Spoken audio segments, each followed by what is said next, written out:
Isa pong pinagpalang araw dyan sa ating pong mga kapatid sa Alcor, sila Brother Gabi and family, ayan. At sa ating pong mga kapatiran dyan sa Al-Sultan at sa iba pang dako ng Alcor, at sana po na naabot ng ating broadcast na ito.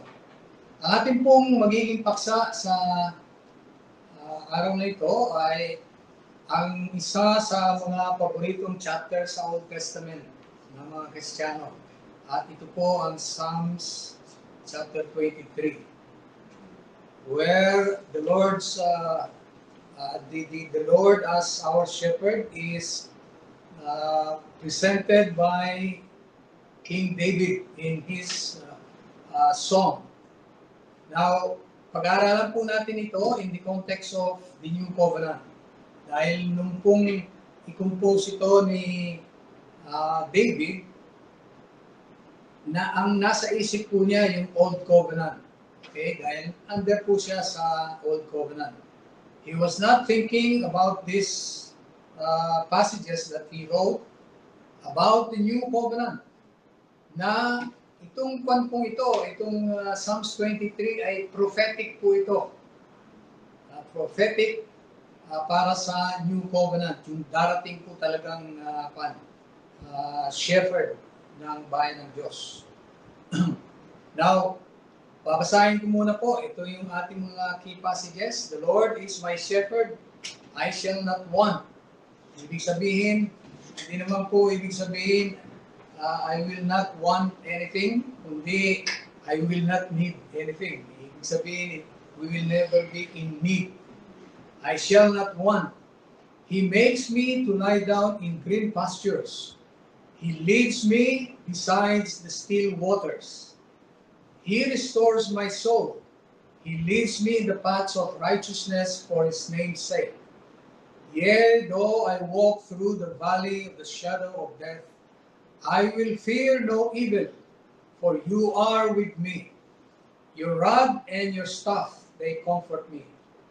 You prepare a table before me in the presence of my enemies.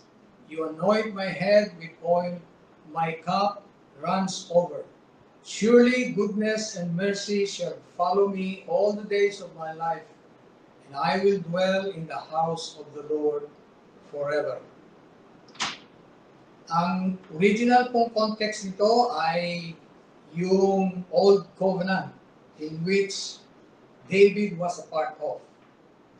But this is a prophetic psalm about the New Covenant and the real shepherd na gagawa ng isang kababalaghan, ng isang bagay para sa kanyang mga anak.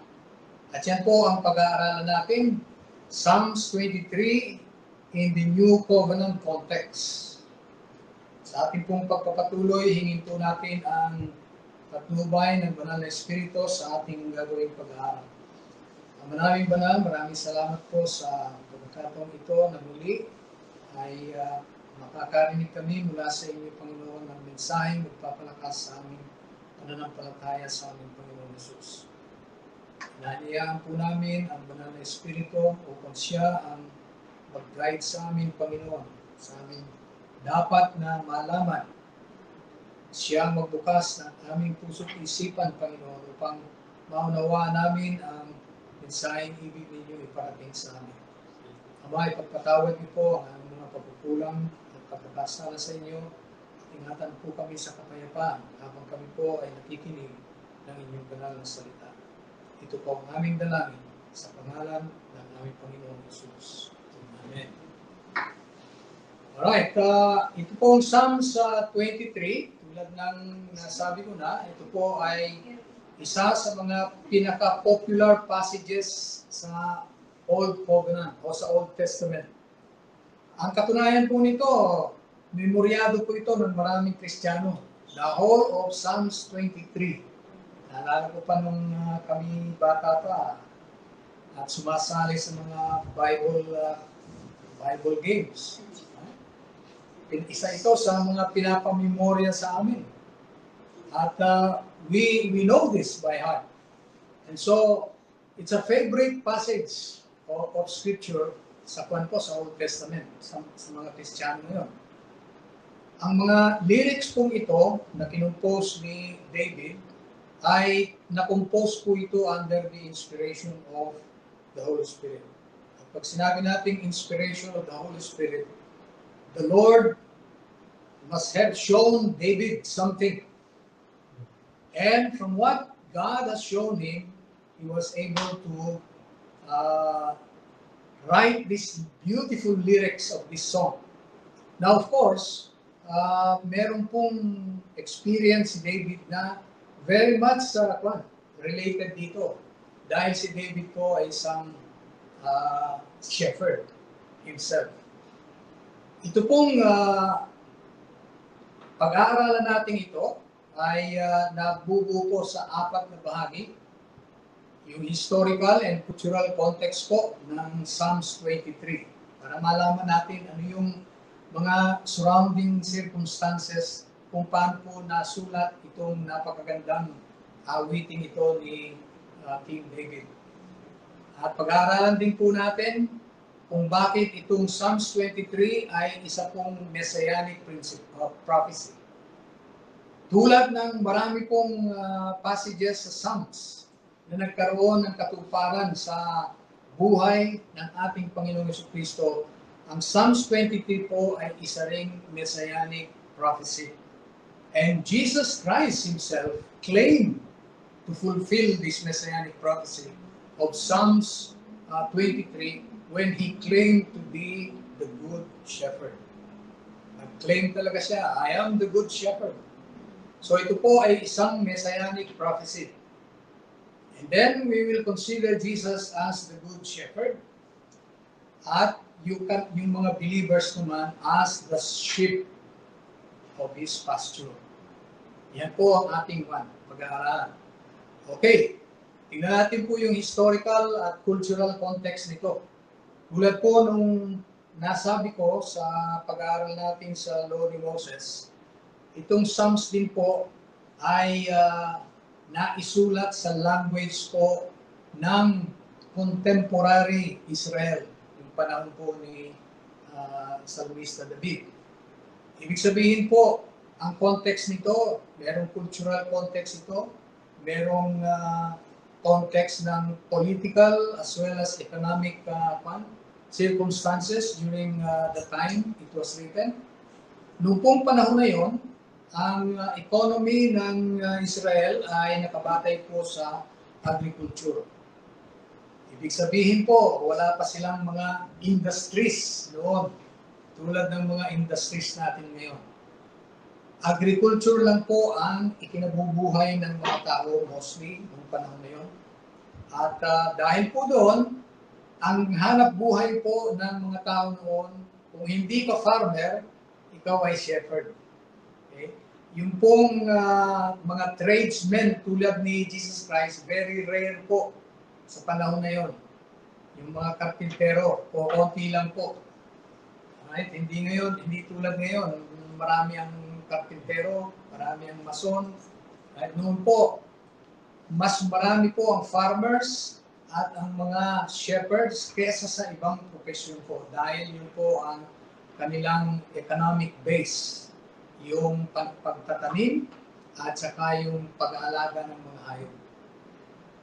Si David po ay isa sa mga kabataan nung panahon niya na nasa kultura na nila yon. Pagka ikaw ay lalaki at kaya mo nang magtrabaho, ang magiging trabaho mo, either na magtatanim ka kung farmer ang father mo, o kaya naman kung may kawan ang father mo, ay magiging shepherd ka. At nagkataon po si Jesse, ang father po ni David, ay marami pong kawan. Right? Kaya siya po ay naging shepherd. And because ito pong mga kawan na ito ay kawan ng kanyang ama, which will eventually become his. Ibig sabihin, siya rin ang may-ari nito dahil mamanahin niya rin ito. Itong mga tupang ito at iba pang mga animals. So, siya po ay naging shepherd. At itong sulat niya itong awit niya sa Psalms 23, ito po ay malaki ang kinalaman sa naging experience ni David sa pagiging shepherd niya. Si David po, alam niya ang mga tools ng kanyang trade as a shepherd. Dalawa po yan, yung rod at saka yung staff. At malalaman natin mamaya kung ano pagkakaiba ng dalawang yan. Okay? Yan po ang kanyang mga gamit. At kilala niya yung kanyang mga tupa. At kilala siya ng kanyang mga inaalagaan tupa. Yung boses po niya, kilala po ng kanyang kawan. Okay? At kilala niya rin yung kanyang mga inaalagaan, mga tupa. So, si David po, alam niya ang isinulat niyang Psalms 23 dahil ito po ay partly nakabatay po ito sa kanyang sariling karanasan. Not only that he was inspired to write it, kundi ito po ay naranasan niya talaga.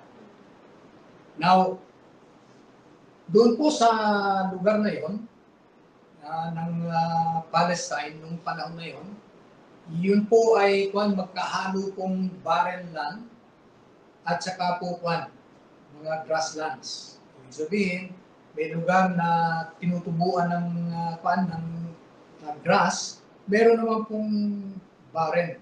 Ibig sabihin po ay walang tumutubong vegetation. May sila doon, patches of desert land. At ngayon din, meron din po silang mga grasslands. Right?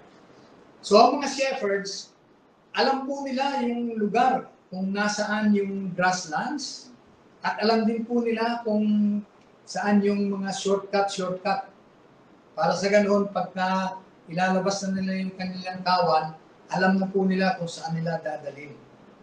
Hindi po by chance ang pagpapakain ng tupa. Kundi talagang alam nila kung saan lugar. Halimbawa,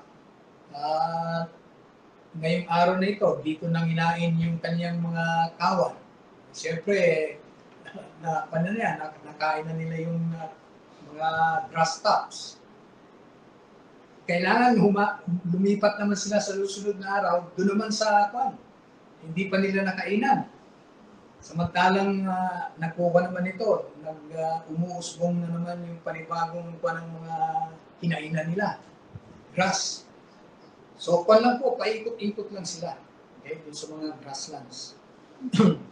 At kadalasan po, sa pagitan ng mga grasslands, nandyan yung mga bulubundukin, hindi naman po kataas ang mga bundok. Hills lang po. Right? At alam natin yung sa pagitan ng dalawang hills, yun po yung tinatawag nating valley.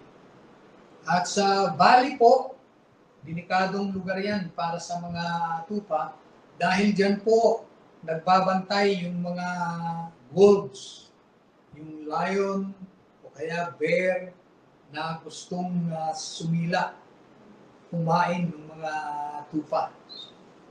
At dahil po ang tupa, ang meekest of all the domestic animals, sila po ang paborito ng mga predators na animals. Kasi hindi po nanlalaban yan. Okay? Hindi sila lumalaban. So, talaga sila. Kumbaga, sa pagkain, katakam-takam na pagkain sila para dun sa mga leon at sa mga tigre o kaya sa mga wolves. Yan po ang common na mga predators sa Palestine noong panahon na yun. So, alam ng shepherd na dangerous pagka dumaan sila sa mga ganung lugar. Okay? Dangerous po para sa shepherd mismo at dangerous din para doon sa kawan niya. Pero, yun po yung shortcut doon sa susunod na grasslands. So kahit na may danger, pagkatapos ng danger na yon, nandun naman po yung green pastures na bubusog doon sa kanilang mga kawan.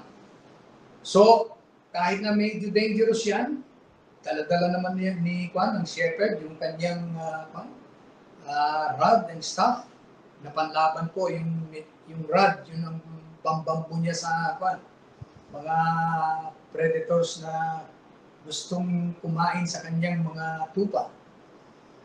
So nakahanda siya. Physically fit po ang mga shepherds para ipagsanggalang yung kanilang mga tupa. At yan po ay naranasan ni Salmista David. In fact, si Salmista David po, nakapatay siya ng isang bear at isang lion na gustong kumain sa kanyang mga kawan. Isipin nyo lang po yun, yung King of the Beasts ay tinalo, napatay ni David. At saka yung oso, yung bear. Yan po yung mga mabangis na predators ng mga weaker animals. Pero si David, nakahanda po siya. He was ready to lay down his life for his sheep. Okay? So yan po yung background kung paano na-compose ni David ito pong kanyang Psalms 23 na napakagandang awit. Alright, tingnan natin ngayon yung armas o gamit po ng shepherd. Ayan. At sabi po ni David, your rod and your staff, they comfort me. Ayan, yung pong staff, meron po yung club sa dulo, yung malaking portion. Yan po yung pambambo. Alright? Sa mga predators. Yan yung panlaban sa mga wolves o kaya sa leon. Yan ang ginamit ni David. At yung pong staff, yan naman po yung may kawit sa dulo. At yan po ay mahaba. Yan po yung ginagamit ng shepherd para i-guide po yung mga sheep na nag-astray. Dahil kunin lang po, pipitikin niya lang yan. Alam na nung sheep na nakupan siya, nahihiwalay na siya doon sa main pack. So yan po ang gamit ng shepherd. At yung kawit po nung staff, may nangyayari po na nahuhulog po sa rabin o kaya sa pit ang sheep. Yan po yung pangkawit niya. Kinakawit po niya para ihaon kung saan nahulog yung kanyang sheep. Yung po kasing mga po yan, mga short-sighted po.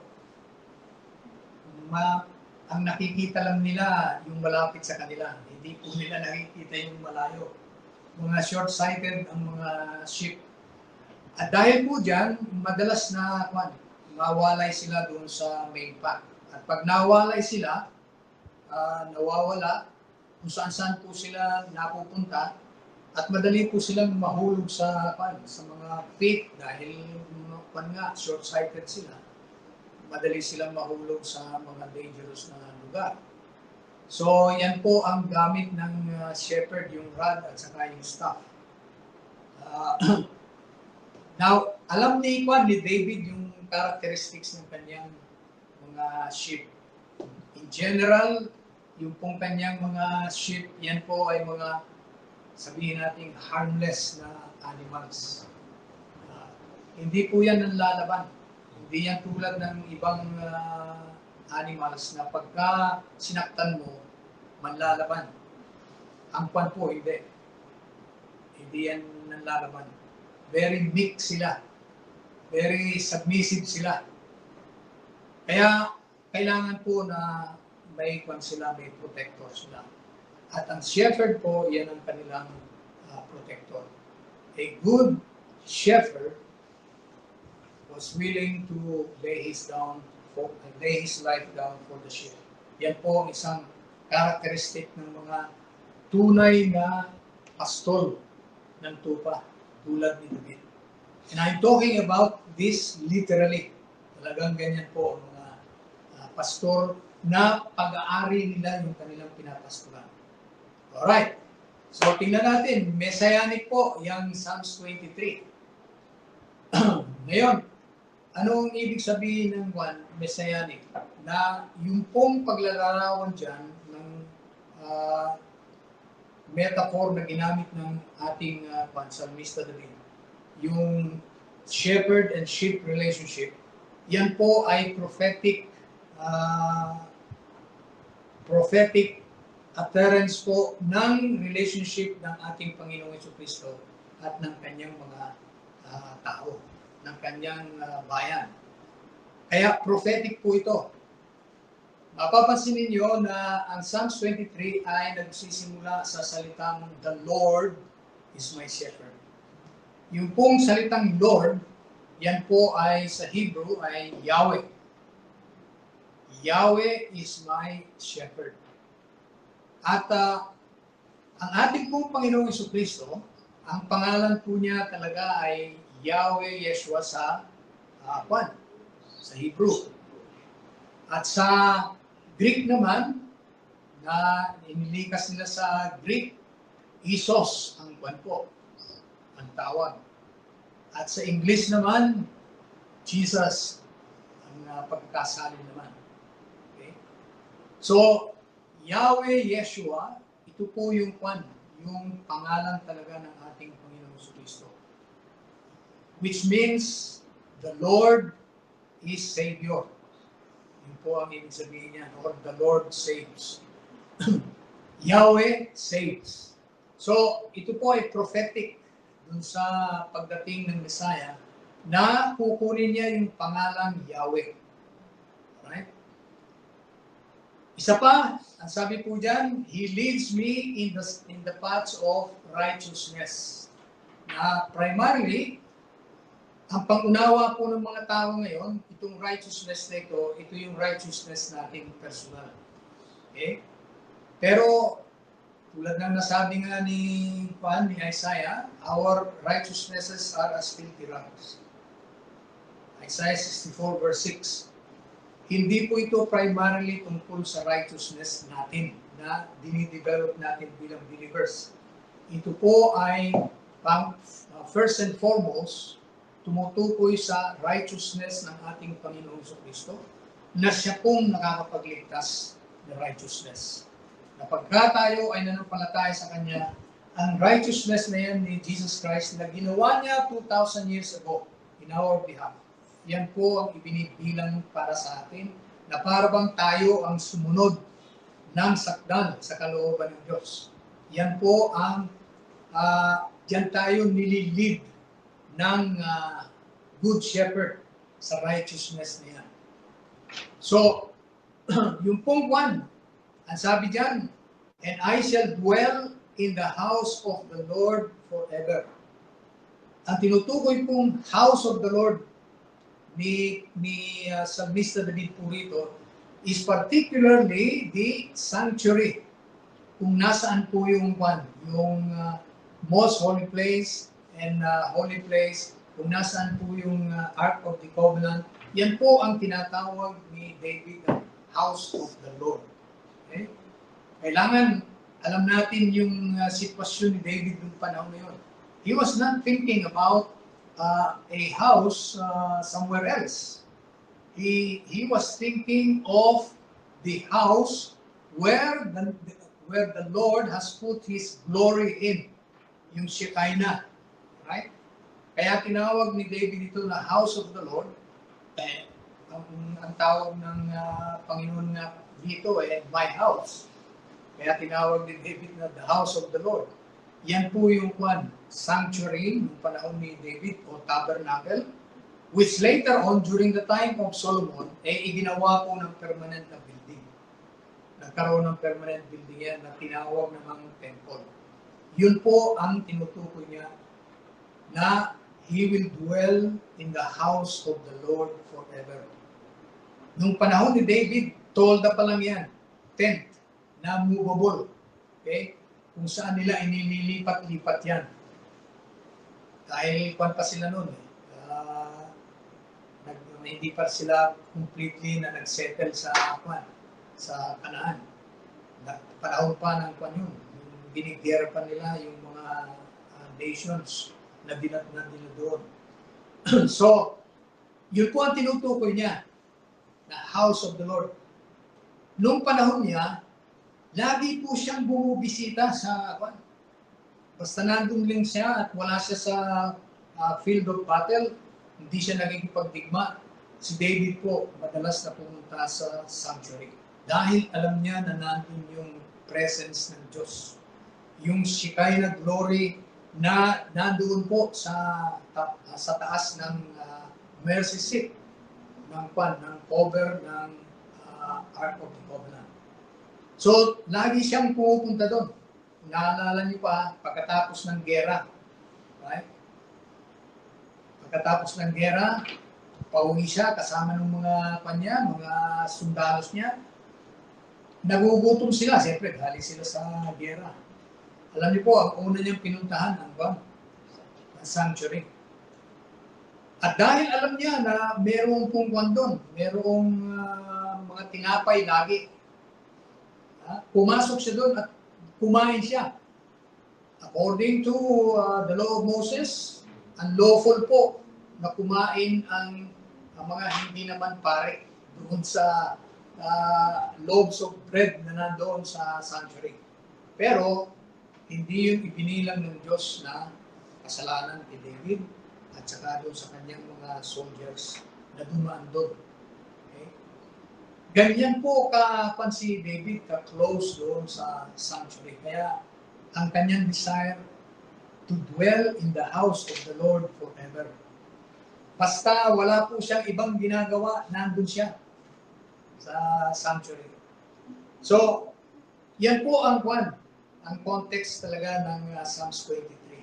Okay? Para alam natin kung ano yung nasa isip ni David habang sinusulat niya po itong Psalms na ito.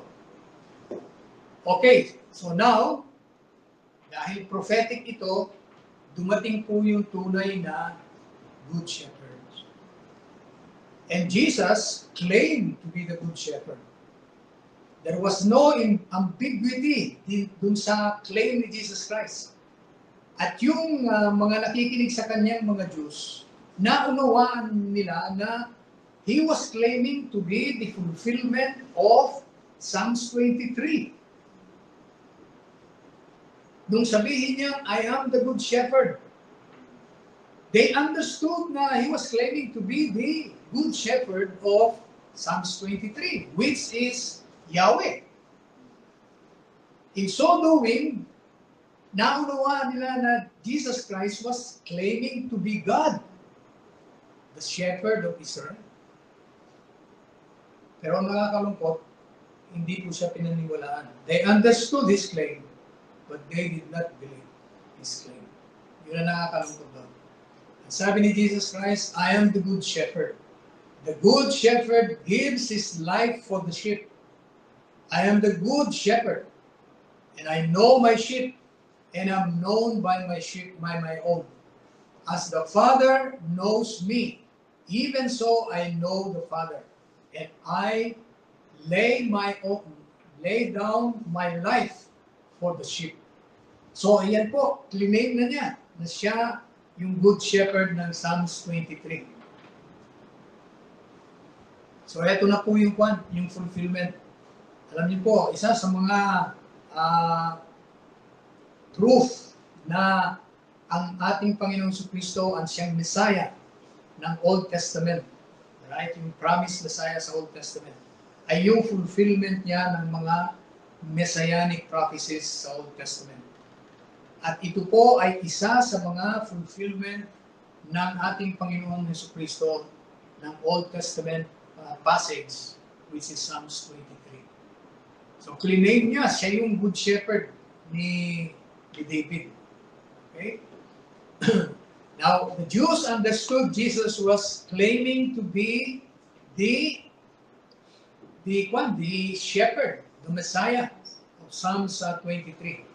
Kaya lang hindi po siya pinaniwalaan yung claim niya.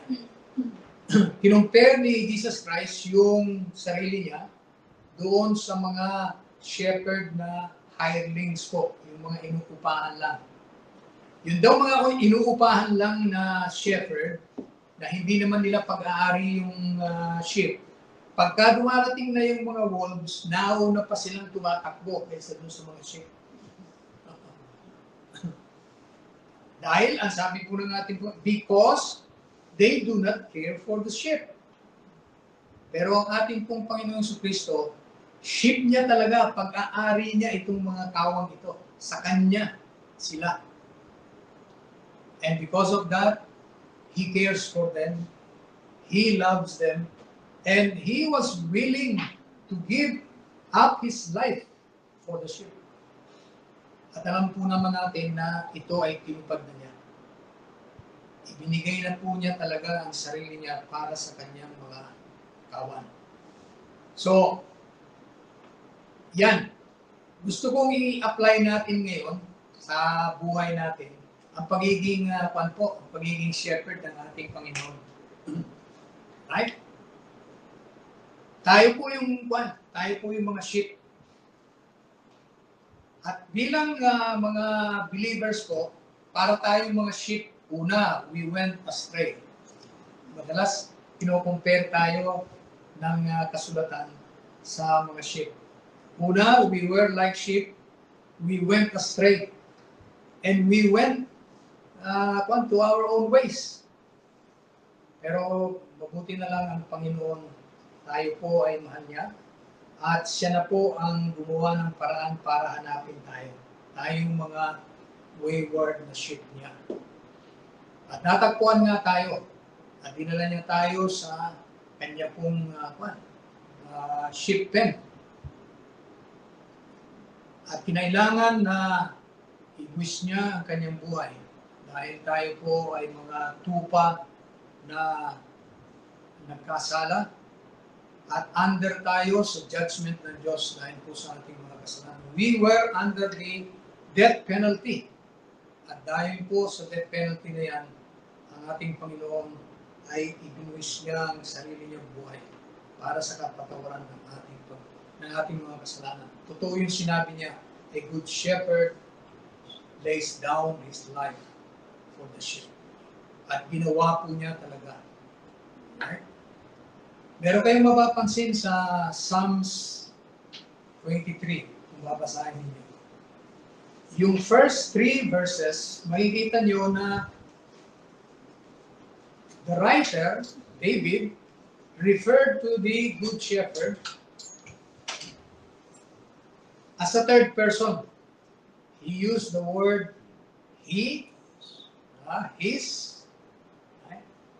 Sabi po niya, sa verses na yan, yung good shepherd daw niya, he leads me into green pastures. He leads me to still waters. Ang ginamit po niya, third personal pronouns. Pero pagdating po sa verse 4 at saka 5, makikita nyo, nagbago yung kanyang pag-address sa good shepherd. In-address na niya ng you. Right? Bakit po? Kung titignan niyo sa verse 4, diyan nag-umpisa yung trouble ni David. Though I walk through the valley of the shadow of death, I will fear no evil because you are with me. Hindi na po sinabi niya, He is with me. Pagdating po sa trouble, alam niyo po, dapat kausapin niyo na second person ang Diyos. Tulad ni David, right? Nung dumadaan na siya sa valley of the shadow of death, in-address na niya po yung kanyang good shepherd. You are with me. Your rod and your staff, they comfort me. Ano po yung sinisimboluhan ng rod at saka ng staff ng shepherd sa ating Panginoon? Pagka tayo po ay nanganganib sa ating mga kaaway, ang Diyos po, ang ating Panginoon Jesucristo, ang siyang magsasanggalang sa atin. We do not even need to justify ourselves. Ang ating pungkuan, ang ating Panginoong Jesus, ang siyang magtatanggol sa atin doon sa mga gustong sumira sa atin. At ano naman po yung staff, yun po yung pagdidisiplina ng Diyos sa atin pagka tayo po ay namamali ng landas. At sabi niya, your rod and your staff, they comfort me. Ang ibig sabihin, yung pong pagsasanggalang ng Diyos sa atin against our enemies at yung kanyang pagdidisiplina po sa atin, yun ay dapat na magbigay ng comfort po sa atin. Hindi para magkaroon tayo ng resentment sa Diyos pagka tayo po ay dumadaan sa pagdidisiplina ng Diyos. Para kay David, source of comfort po yan. Alam niyo po ba kung hindi tayo didisiplinahin ng Diyos? Ang sabi na rin po sa banal na kasulatan, if you are not being disciplined by God, then you are illegitimate children. Wow. Ayaw ko namang matawag na illegitimate children outside of God. Right? Wala naman pong illegitimate na anak ng Diyos. Para maging anak ka ng Diyos, talagang dapat i-adapt ka niya by receiving the Lord Jesus Christ. Kung hindi kanya na-adapt, ibig sabihin, hindi kanya didisiplinahin. And mind you, maaaring hindi ka rin niya ipagtanggol sa mga kaaway mo kung hindi kanya talaga share. So, kailangan, yun ang isipin po natin, let's have positive attitude towards God's discipline. We are being disciplined as children of God. Malaking comfort po yan. Right? At nung si David ay dumadaan po sa valley of the shadow of death, mapanganib na lugar. At sabi niya, I fear no evil because you are with me. Alam niyo po, meron akong narinig na nag-preach. Hindi ko nababanggitin ang pangalan. Ang pamagat ng kanya pong message, invite God into your difficulties. Invite God into your difficulties. Well, why will you invite somebody? Why will you invite somebody? Kasi hindi mo siya kasama. Diba? Alam mo naman sabihin mo sa asawa mo, I'd like to invite you. Makasampaling ka. Ha? Kasi lagi mong kasama. Right? You do not invite somebody that you are always with. Yung mga anak mo, di mo yan sasabihin na, I will invite my children to my house. Dahil kasama mo. Right? You invite somebody who is not with you. Pero alam niyo ba ang pangako ng ating Panginoong Jesus? Right? He will be with us until the end of the age. Ibig sabihin, hanggang sa matapos ng mundo. Right? He is with us. Hindi mo siya kailangang imbitahin. If you are in trouble, when you are in difficult times, kasama mo siya. You just have to be aware na kasama mo siya. Hindi mo siya kailangang imbitahan into your trouble. Kailangan sabihin mo sa kanya, you are with me through this trouble. Through my difficult times, you are with me.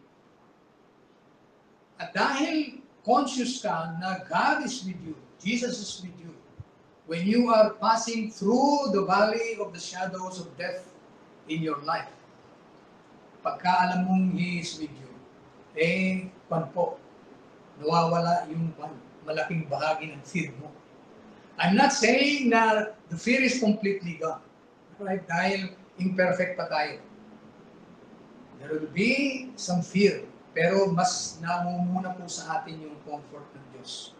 Dahil alam natin na nandyan siya. Alam natin na He is with us.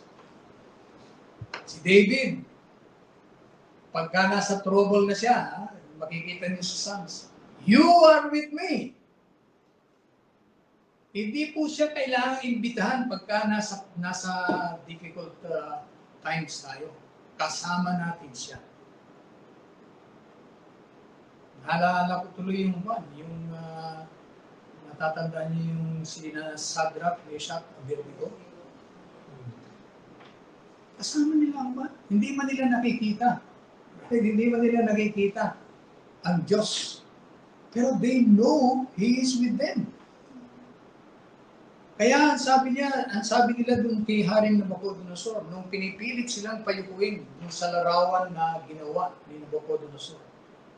Ang sabi nila, "Our God is able to save us from your fiery furnace.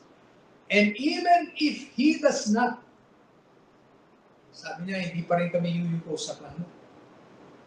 Bakit? Alam po nila na kasama nila ang Diyos. At napatunayan na kasama nila ang Diyos. Nung sila po ay itapon na sa loob ng mainit na furnace na pinainit 7 times. Aba, sabi nung hari, muna, 3 yung itinapon natin. Bakit 4 yung nakikita ko? Ayun. Yun lang ang nagpapatunay na talagang kasama nila ang Diyos. Hindi nga lang natin siya nakikita. Hindi natin nakikita ang ating Panginoon sa Kristo, pero nakikita niya tayo. Right from the throne room in heaven, para lang tayong nasa harap niya. Kung paano tayo po ay nagpapangipangitan ngayon. Nasa harap tayo ng isa't isa. Ganun ang paningin ng Diyos sa atin. Ganun ang paningin ng ating Panginoon sa Kristo. We are always in His presence. Hindi po siya limited ng distance. Right? Para lang talaga tayong nasa presence niya. From His standpoint. So talagang kasama po natin siya lagi. Hindi mo na kailangan siya imbitahin, "Lord, pwede ba tulungan mo ako dito sa problemang ito?" Iniimbitahan kita na samahan mo ko. Kasama mo na. Yes. Kasama mo na. At alam niyo ba, kuminsan na yung panalangin natin, kuminsan meron pang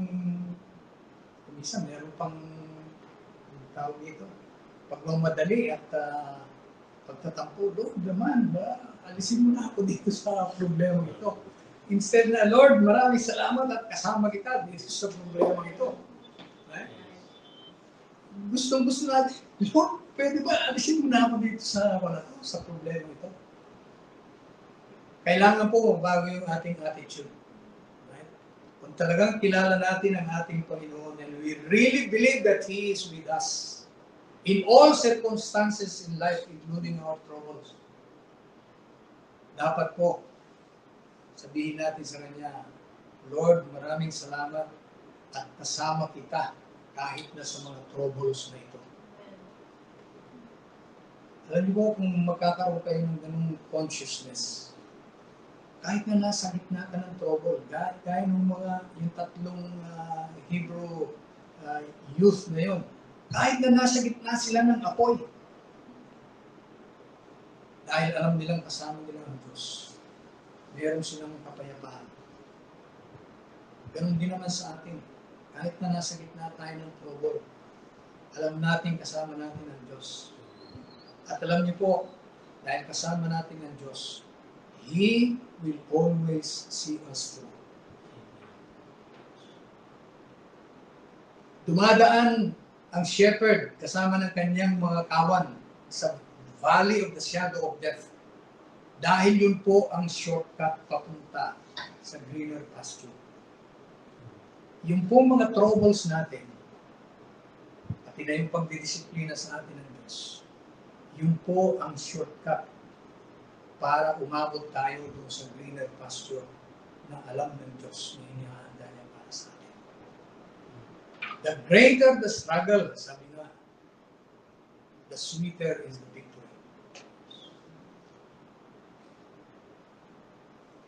So, kailangan po, itong Psalms 23, ito ay makita natin ito at ma-experience natin ito sa context ng New Covenant natin sa ating Panginoon.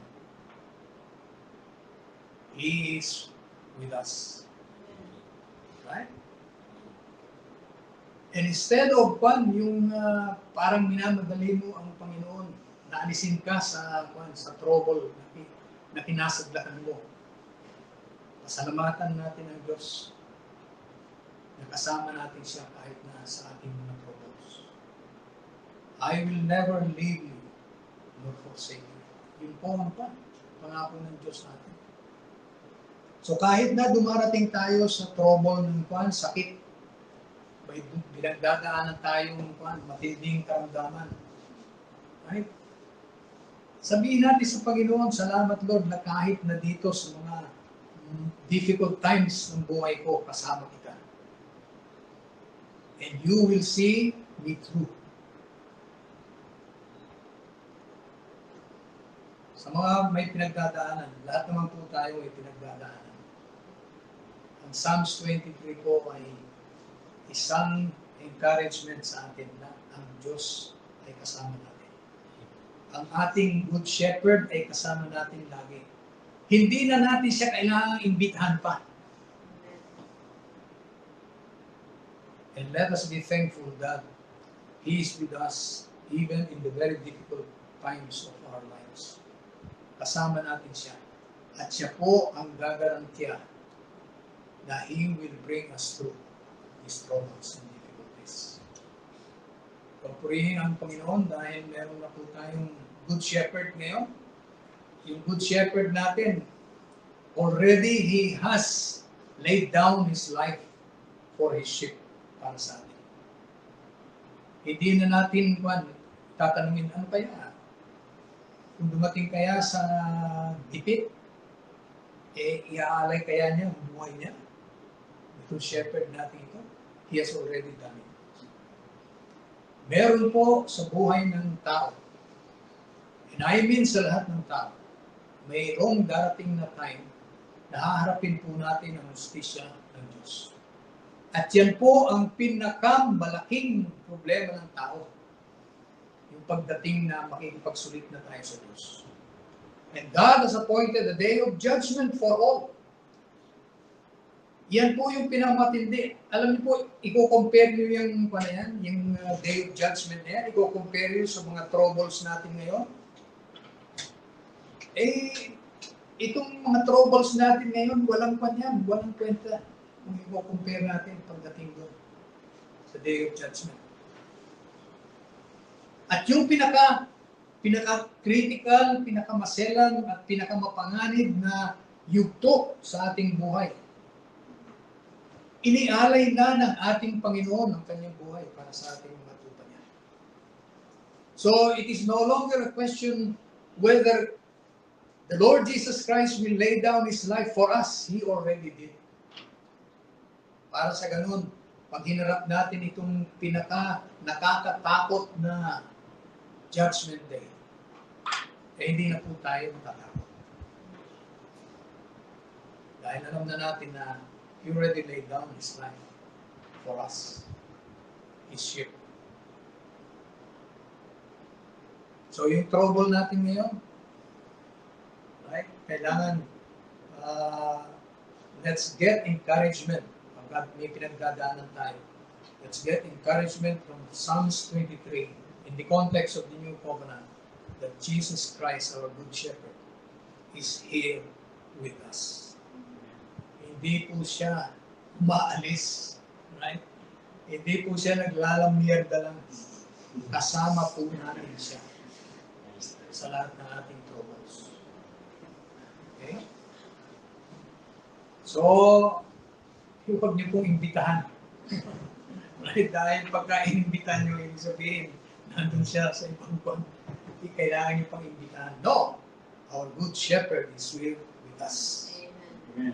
Hindi po natin siya dapat imbitahan dahil lagi natin siyang kasama. Amen? Amen. Amen po ang Panginoon sa ating assurance na ito ng good shepherd natin. At harinawa na ito po ay patuloy na magbigay ng encouragement sa atin, lalo na po pagka dumarating tayo sa ating mga troubles and difficulties sa buhay natin. Tayo po ay manalangin. Dakila naming Diyos sa manaming banal. Maraming salamat po sa mga nagdang sandali. Namin pong naunawaan ang Psalms 23 sa context po ng katuparan nito sa buhay ng aming Panginoon sa Kristo at sa aming relationship sa Kanya bilang Kanyang mga tupa. Maraming salamat na inialay niya ang Kanyang sariling buhay alang-alang sa aming Kanyang mga tupa. Maraming salamat, Panginoon, na wala na kaming aalalahanin pa sa pinaka-nakakatakot at dakilang paghatol na gagawin ninyo sa lahat ng taong nabuhay sa mundo. Sapagkat alam namin, Panginoon, na mga kasalanan namin na nangangahulugan ng kamatayan ay binayaran na ng aming Panginoon sa Kristo. Siya na ang namatay sa halip namin, Panginoon, upang kami naman ay magkaroon ng buhay na walang hanggan sa piling mo. Maraming salamat sa panibagong isang linggo na aming harapin, Panginoon.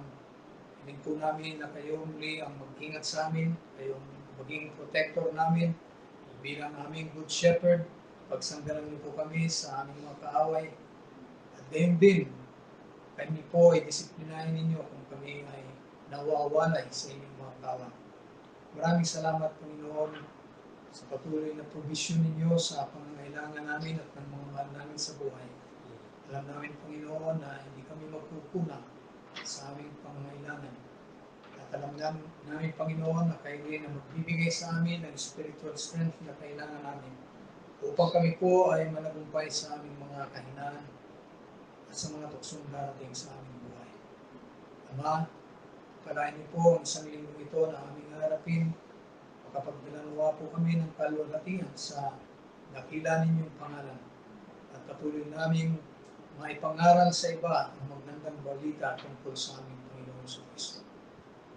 Ipagpatawad naman kung saan po kami nagkulang at nagkasala sa inyo. Ito po ang aming samot dalangin, kasabay ng paghingi ng mahal na bendisyon ng aming mapagmahal na Diyos. May the love of God the Father, the grace of Jesus Christ, His Son, and the fellowship and communion of the Holy Spirit be with us all, now and forever. This is our prayer in Jesus' name. Amen. Amen.